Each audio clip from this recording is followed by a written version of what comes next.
இன்றைக்கி ஞாயிற்றுக்கிழமை காலையில் எழுந்திரிச்சு என் பையனை என் ஹஸ்பண்டு நாங்கள் போய் கறி எடுத்துகிட்டு வரோம் அப்படின்னு சொல்லிட்டு போனாங்க. போனவங்க ரொம்ப நேரமாக ஆளை காணும். ஃபோன் பண்ணி கேட்டால் க்யூ கடையிலேருந்து ரோட்டு முடியே இருக்குமா, நீ வேறு ஏதாவது குழம்பு வச்சுட்டு வேலைக்கு கிளம்பு, உனக்கு டைம் ஆயிரும்னு சொன்னாங்களா. என்னடா இது அப்படின்னு சொல்லிட்டு நான் வீட்டில் மீல் மேக்கர் இருந்துச்சு, சரின்னு அதை ஊற வச்சு சிக்கன் குழம்பு மாதிரியே வச்சிடலாம் அப்படின்னு சொல்லிட்டு தேங்காயை துருவி அரைச்சி போட்டு சிக்கன் குழம்பு மாதிரியே வச்சுருந்தேன். எப்போயுமே நம்ம வைக்கும்போது கொஞ்சம் இல்லை மட்டன் பொடி இல்லைனா சிக்கன் பொடி இதை அரைச்சி சேர்த்துட்டு இப்படி வச்சோம்னா சூப்பராக இருக்கும். கறி குழம்பு டேஸ்ட்லேயே தான் இருக்கும்.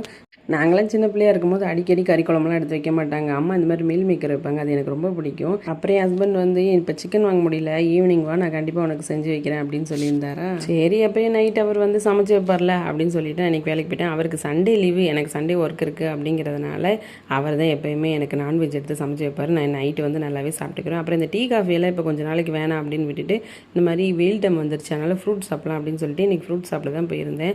அப்புறம் நைட்டு வீட்டுக்கு போனோன்னே சொல்லி வச்சிருந்த மாதிரி எனக்காக நான்வெஜ் எடுத்து சிக்கன் எடுத்து சமைச்சு வச்சுருந்தாரு. அவர் வைக்கிற ரசம் எனக்கு ரொம்ப பிடிக்கும், அவ்வளோ திக்காக வச்சுருப்பாரு. நான் வீட்டுக்கு போனால் தான் எல்லாருமே என் கூட சேர்ந்து ஒன்றா உட்காந்து சாப்பிடுவாங்க. அதனால் சண்டே எப்போயுமே நாங்கள் எல்லாருமே ஒன்றா உட்காந்து சாப்பிடுவோம். எனக்காக வெயிட் பண்ணிகிட்டு இருந்தாங்க. அப்புறம் நான் போனோன்னே எல்லோரும் சாப்பிட்டுட்டு தூங்க போயிட்டோம். உங்களுக்கு என்னோடய வீடியோ பிடிச்சிருந்தா கண்டிப்பாக லைக் பண்ணுங்கள்.